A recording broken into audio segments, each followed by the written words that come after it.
Now let's get to the little technique here that I mentioned earlier that is going to make your drops more impactful, a little bit more powerful, um, and yeah, it's really easy to do. So, hello and welcome to In the Studio. My name's Donny Carr, and this is episode number 45.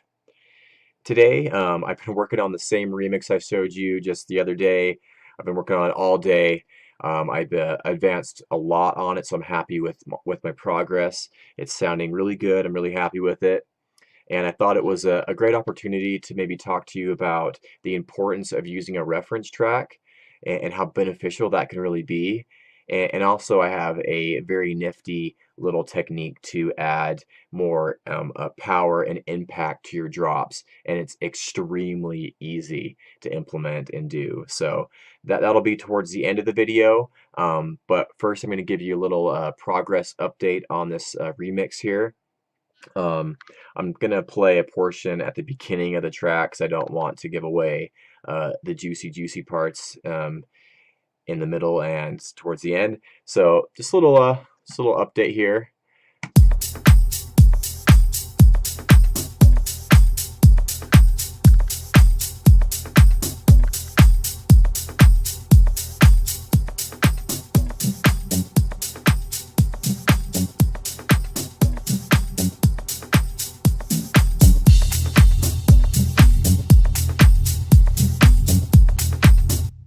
There you go. It still needs a lot of work. I'm just kind of laying out the basic framework of the track and done some basic automation. Um, but yeah, that's a track so far. So let's get to the topic of discussion, which is using a reference track.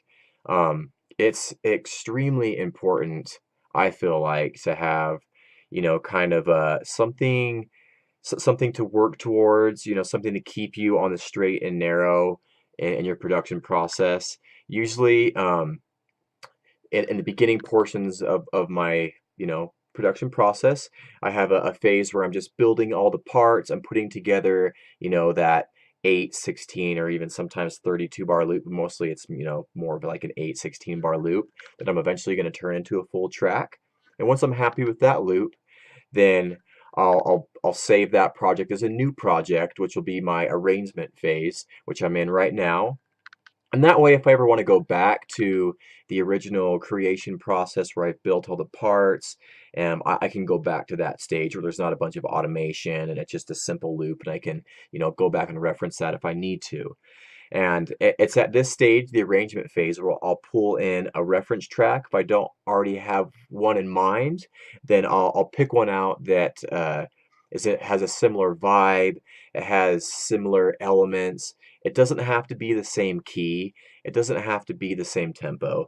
It just needs to have the same kind of vibe that you're after, and a track that you like, and also uh, an arrangement that you like, that you think works well, that maybe you've played out as a DJ, and that you just, it mixes well with other tracks, the arrangement works. And so that's what I've done here. Um, the reference track I picked out for this track is I don't know if you're familiar with Farid Saraceni. I believe he's an Italian producer, I believe. He's an amazing producer. He's one of my favorites, and this track's called Dissolute. I'll just give you a little snippet if you haven't heard it before, but it's got just it's simple, it works. It's got a nice little vocal that comes in at the main break. Yeah, simple, effective. So, oops. I'll give you a preview of that.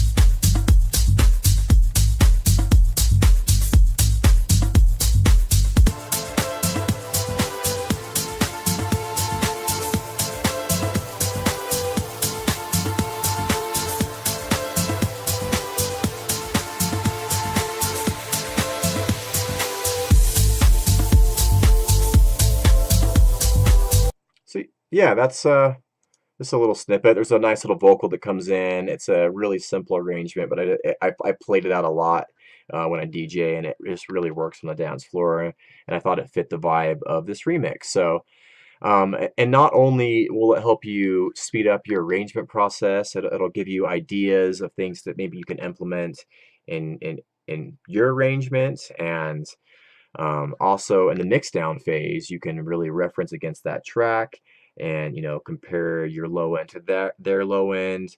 Um, it's just very beneficial in multiple ways, and it'll really help you because the arrangement process can really be a struggle sometimes. And if you have kind of a framework just to reference and go off of, then it could really speed up that process. And the more you do it, the better you'll get at it, the faster you'll be at it. And yeah, so try using a reference track. I think it'll help you out if you don't already. So now let's get to the little technique here that I mentioned earlier that is going to make your drops more impactful, a little bit more powerful. And yeah, it's really easy to do. So I'll show you really quick, and you'll be pretty amazed at how simple it is and actually how effective it is. So what we're going to do is a little volume automation on the master, actually. And you just want to use a simple gain plugin. I'm going to use the free G from Synoxis. It is a free plugin. And just going to browse parameters, and we're just going to automate the gain like so. Now I'm just going to do this as an example on this little first little mini break here, and not these longer breaks, just because I'm not quite done with those yet, and I don't want to show you quite yet. I want it to be a surprise. So we're just going to copy this here. I mean, the premise of this is obviously, I'm sure you've got it. It's just to bring down during the breaks the level, the overall level, just by a dB or two, and then pop it back up on the drop. And that'll make a big difference, in the overall impact of your drops. Because especially on longer breaks, I'll actually go through and do this on every break, and maybe on a break like this that's only 4 bars long, it'll just be like maybe a half dB. But during the main break, I'll dip it down gradually, maybe 2-3 dB, and then pop it back up. And you don't really notice it because it's a really gradual decrease in volume, but when you pull that automation out, you can definitely tell the difference.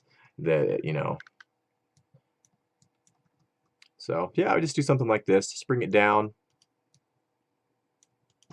and pop it back up. We'll make it a little bit more of an exaggerated for this one. This would be a level about that I would maybe use for like a main break.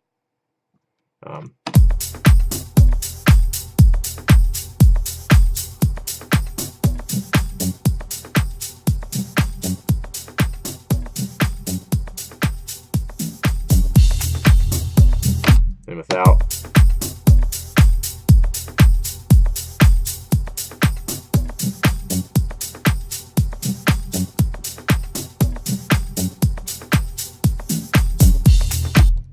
Let's do it halfway, or yeah, about halfway through it. So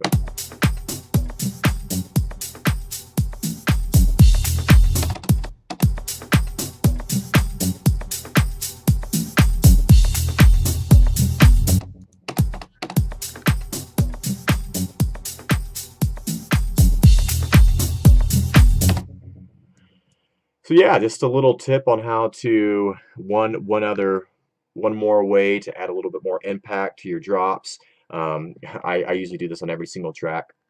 So I hope that was of value to you. That's the video for today. So yeah, take care. I'll see you soon. Bye-bye.